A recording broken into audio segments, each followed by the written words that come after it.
Arvoyarns. So only one thing that I liked, and that was bench press. They didn't have the full powerlifter meet for blind. They just had bench press. So I said, okay, well, I like bench pressing. Yeah. And we did a competition at Fort Carson. They drove us all the way there because the military was having a powerlifter meet. And us blind guys, we bench pressed, and they gave us little medals, for participating and all that kind of stuff. When I got back, I said, I'd like to try powerlifting. They said there's a lot involved in it, but GW and VA, they found Joe Braca of the underground gym in Flourtown, Pennsylvania. His gym participates with Villanova, with the suburban counties, for Special Olympics each year. I think it's coming up soon, either this month or next month. And they not next month, October, and they handle that. So he said, well, I've never trained a blind person before, but bring him up. Bring him up, and I'll try. So that was the beginning of what we're doing now. How I got there was GW would bring me up on Tuesdays once a week, and I would take paratransit there once a week. The reason for that was I couldn't afford paratransit twice a week. It's $4.25 each way, which is $8.50. Now you figure that's 17 hours a week, right? Which is $68 a month. From what I make, I can't afford to go there. So he would take me a week. And then some weeks Joe would pay for it, the gym would pay for it. They explained to them about what was going on. He says, listen, as long as you keep trying, we ain't gonna let you quit. We'll teach you how to power lift. The whole gym was determined that they were gonna help me. Even though, I was flat broke, right? And but these are all just working people, and the thing is, it's a social group. They power lift with men and women. Okay. After 8 months, I finally did a squat with weight on my back. Mm-hmm. Okay. You're 61 at this point? No, 60. Okay, you're still 60. 59. In 2009 is when I went. I was 59. He started training me around October 2009. And then, around May or so, about the end of May, I was able to do a real squat, full squat with the weight on my back, and not tilt one way or the other, or back or forward, or not get stuck down the bottom. I just went down and had to, figured out what muscles to engage and everything. And that was the beginning. So next was, we have been squatting and bench pressing. I learned how to get this hip. So then next was to learn how to deadlift. Right? Oh boy, how do you go over, not go over it? Balancing the weight and everything. The same thing went on. So in 2010, is the deadlift? It seems more straightforward though. Oh man, but it's your core. It's a lot. No, I mean like the exercise is tough, but like it seems less daunting than a squat. Oh, but it's not. It's not. Is it more? Is it more difficult? Well, now I've got to tell you something else that happened to me. Okay. After learning how to squat, I started having pains in my back and my left knee. Okay. Right. Went to the VA, did MRIs. I have degenerative arthritis in the 3 lower vertebrae of my back and in my knee. Degenerative arthritis, which means the bones grind together. Mm-hmm. Okay. So the doctors tried to tell me, you can't power lift. I said, no, listen, y'all. Yeah. I'm doing this. Yeah. They say, well, you're gonna hurt yourself. I say, well, listen, give me something for the pain, but I'm gonna do this, right? Yeah. That's what made learning how to squat and deadlifting take so long, because as you're going down, there's a slight angle that the bones are grinding together, and it like paralyzes you. You go, and then you continue and you come up, or you stop right there. Mentally, I had to get past I had to understand what angle and at what position, you know, those bones was those vertebrae were gonna grind together. And I did, you know, I kept concentrating. So you develop the core and the oblique muscles, and yeah, I mean, it's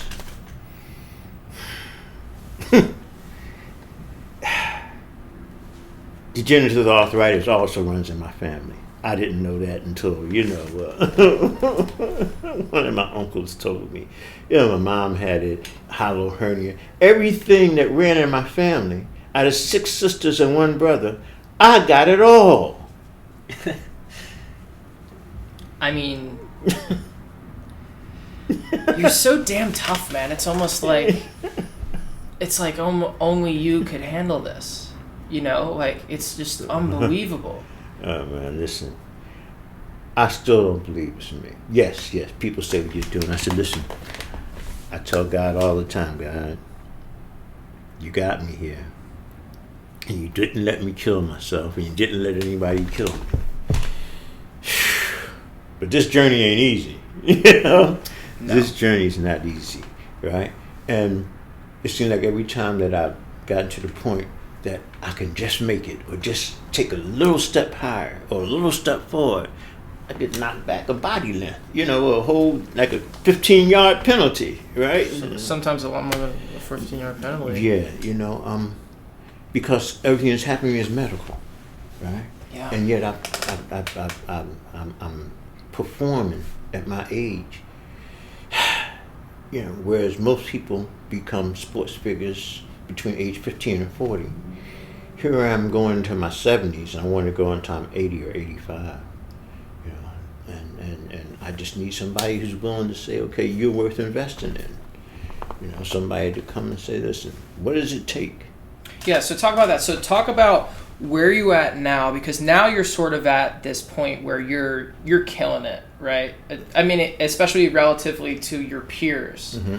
And so talk about the performance level you're at now, what you're trying to cultivate now, and what does that take? Okay.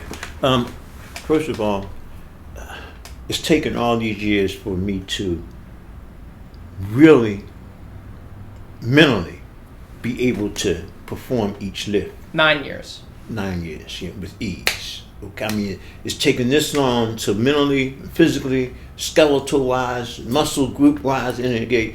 I'm ready now. I'm a real professional. People say you always been a professional, but you know when an athlete reaches peak, where he knows he's in the shape he can do to. How long have you been competing, by the way? How many years? Since 2010. I had my first competition in 2010. So you competed the first year? Yeah.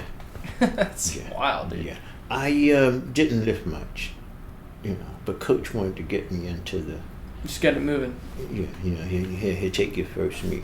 My first meet, you get 3 attempts at the squat, 3 attempts at the deadlift, 3 attempts at the bench press. Mm-hmm. So I only went 5 for 9, right? I missed 4 of the lifts, right? But at least. Which ones did you miss? Let's see. I made 2 squats, right? 2 squats, 2 deadlifts, and 1 bench press. You know, I was too far down, too far up, right? But, you know, but all that's to get you used to what it's like in competition. Mm-hmm. You know, and then people say, well, don't the judges give you a break? No, they don't give you no break just because you can't see. Yeah. Right, yeah. No break because you can't that see. Would be cheating. Right, so where I'm at right now is, in the years that I've been doing this, I've met a lot of blind powerlifters, but we don't have a good national team because most of them are on a fixed income, right? So they can't afford to come to the National Blind Powerlifting Championships each year, let alone the World Games. Yeah. So I'm at the point now where I believe, or I know that if I can get the training in, right, and someone to sponsor me, or a company to give me a contract with them, like a brand name, whereas I don't have to worry about the $10,000 I need each year to compete and train and have proper food and nutrition for me and all that kind of stuff. How big is the nutrition? How big is it? It's a big part.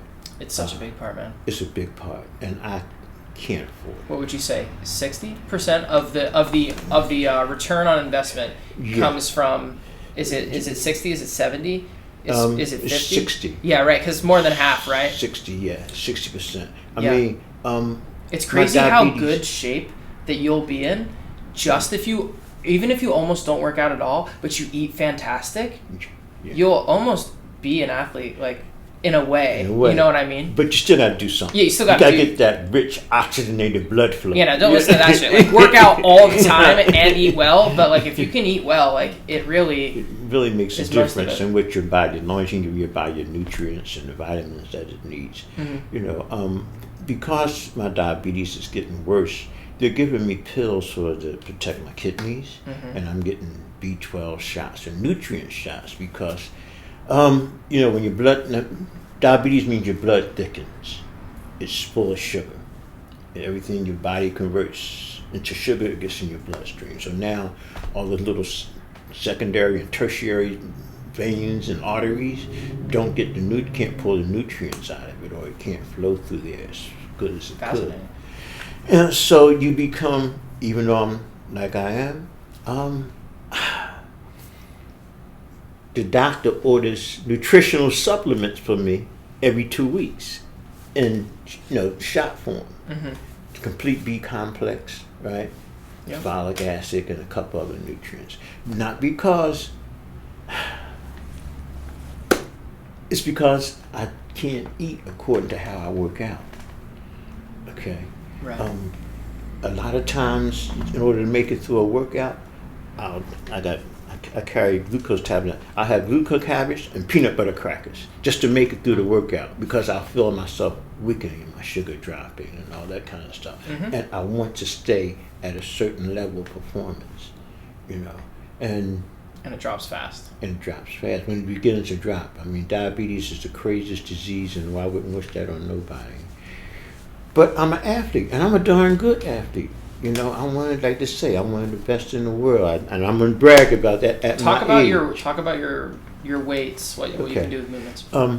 When I set the world records, when I was 62, right, I did a deadlift of 427 pounds, right. This is the blind world records. Yeah, the blind world records. At that age, I went to the blind world. So you set the blind world record for the first time. Second year in. Yeah, 62. The fuck? Yeah. That's crazy, dude. Bench press, I did 302. Squat, I did 302. Yeah. Is this all at 62? At 62. So you made 4 world records? 3 world records. 3 world records. 3 world records at 62. Second year in. Second year in. Okay, so then what happened? Where do we go from there? The next year, I equaled mine, and I beat my bench press record.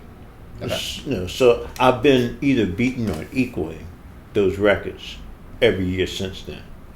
Right. Last 2 years, I've been down because of the diabetes. Okay. This last year, when I went to the meet, my sugar began to drop after we always start out with the squat. After I did the squat, I did a squat of I forget the numbers, but it was less than 280, about 275 pounds to something like that. Squat was my third squat. Then I got weak, and I said, okay, coach. So we tried to do glucose, but once your sugar says I'm acting crazy, you're acting crazy. So my bench was only 253 pounds, and my deadlift was only 341 pounds. And whenever my sugar starts to act up during a competition, there's nothing I can do. Wow, really, so you can't make it bounce back fast enough because you're too much strain on your body. Yeah, and the aging process, but like I said, I know, and like the doctors let me tell you, if it wasn't for the fact that I can't afford to buy what I need nutrition-wise as far as food goes on a daily basis, to rebuild back what I put into it. Yeah, I totally understand that. Yeah, because each year I go at least $1,000 in credit card debt trying to. Just from food. Yeah, and. Well, God bless you, because there's a lot of people out there that go more than $1,000 in credit card debt, and it's not to take care of their damn bodies and try to eat well. Yeah, so not happening. Over the years, I'm a little over $10,000 in credit card debt. My wife is saying, "Listen, you got to start bringing it down because something happened to her." Me, she don't want to. I don't want to have all that on her, but. Arvoyarns.